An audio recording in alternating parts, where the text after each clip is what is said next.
दोस्तों, एक गांव में एक गरीब आदमी रहता था। वो इतना गरीब था कि उसके घर में खाने को कुछ भी नहीं था। इसी गरीबी से परेशान होकर वो उस गांव के जो राजा थे वो उनके पास गया और वहां जाकर कुछ रुपए मांगने लगा। वह राजा से बोला, राजा जी मुझे आप 5,000 रुपये दे दीजिए। मैं 5 वर्ष के भीतर आपके पैसे वापस लौटा दूंगा। राजा ने उसकी बात पर विश्वास करके उसको पैसे दे दिए। 5 वर्ष बीत जाने के बाद वो राजा के पास नहीं आया तो राजा को मजबूरन उसके घर जाना पड़ा। घर जाने पर राजा को वो वहाँ पर नहीं मिला। ऐसे ही 3-4 बार चक्कर लगाने पर भी वो नहीं मिला। उसने सोचा एक बार और चला जाए। जब वो उसके घर गया तो वहाँ पर उसकी एक लड़की मिली। उस लड़की से उसने पूछा, बेटा तुम्हारे पिताजी कहाँ हैं? लड़की ने जवाब दिया, पिताजी तो स्वर्ग का पानी रोकने गए हैं। राजा सोचने लगा ये क्या जवाब है। फिर उसने उसके भाई के बारे में पूछा, बेटा तुम्हारा भाई कहाँ है?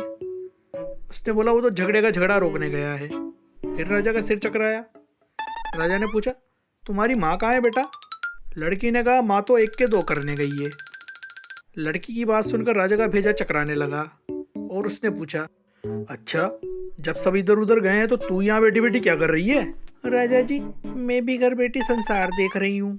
राजा लड़की की बातों को सुनकर समझ गया कि ये लड़की सीधे से कोई जवाब नहीं दे रही है, इससे प्रेम से पूछना पड़ेगा। तब राजा ने प्रेम से उससे पूछा, बेटा ये जो तुमने बातें कही है इनका कोई सीधा सीधा जवाब भी तो होगा तुम्हारे पास। तब लड़की ने कहा, मैं इनका आपको जवाब तो बता दूंगी पर इसके बदले आप मुझे क्या दोगे? तब राजा ने कहा, बेटा जो तू बोलेगी वो मैं तुझे दे दूंगा। लड़की ने कहा, आप मेरे पिताजी का कर्जा माफ़ कर देंगे? राजा ने कुछ सोचा फिर बोला, हाँ ठीक है बेटा मैं माफ़ कर दूंगा। तब लड़की ने कहा कल आप इसी समय पर आ जाना, इन सारे प्रश्नों का उत्तर आपको कल यहाँ पर मिल जाएगा। अब अगले दिन राजा जी लड़की के घर वापस गए। वहाँ पर उन्होंने देखा उसके पिताजी, उसकी माँ और उसका भाई सारे व्यक्ति वहाँ पर मौजूद थे। राजा जी को देखकर लड़की ने कहा, राजा जी आपको आपका वचन याद है ना? राजा ने कहा, हाँ मुझे याद है, पर तुम्हें अपनी सारी बातों का मुझे अर्थ बताना होगा, तभी मैं तुम्हारे पिताजी का कर्जा माफ़ करूँगा। लड़की बोली, जी बिल्कुल मैं बताती हूँ आपको। सबसे पहले मैंने कहा था आपसे मेरे पिताजी स्वर्ग का पानी रोकने गए हैं। इसका मतलब यह है जो बाहर बारिश हो रही है उसकी वजह से हमारे घर की छत टपक रही है, उसको सही करने के लिए मेरे पिताजी छत पर गए हैं। वर्षा का मतलब आसमान का पानी और आसमान का मतलब स्वर्ग, इसलिए आपको बात समझ में आ गई होगी। चलिए दूसरी बात का अर्थ बताती हूँ मैं आपको।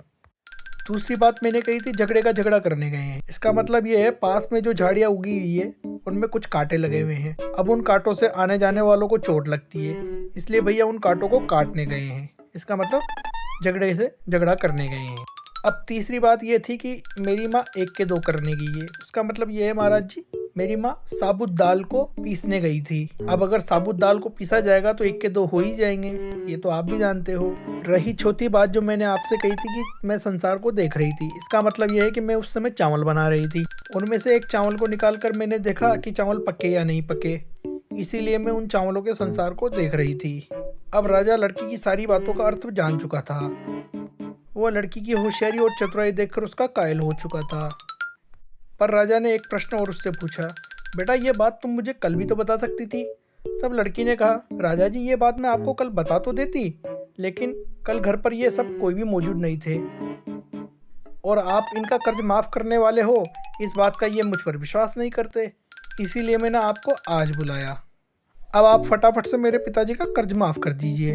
राजा ने कहा, हाँ ठीक है बेटा मैंने तुम्हारे पिताजी का कर्ज माफ़ कर दिया और ये लो मेरी तरफ से एक छोटी सी भेंट। राजा ने उसको एक छोटा सा गिफ्ट भेंट कर दिया।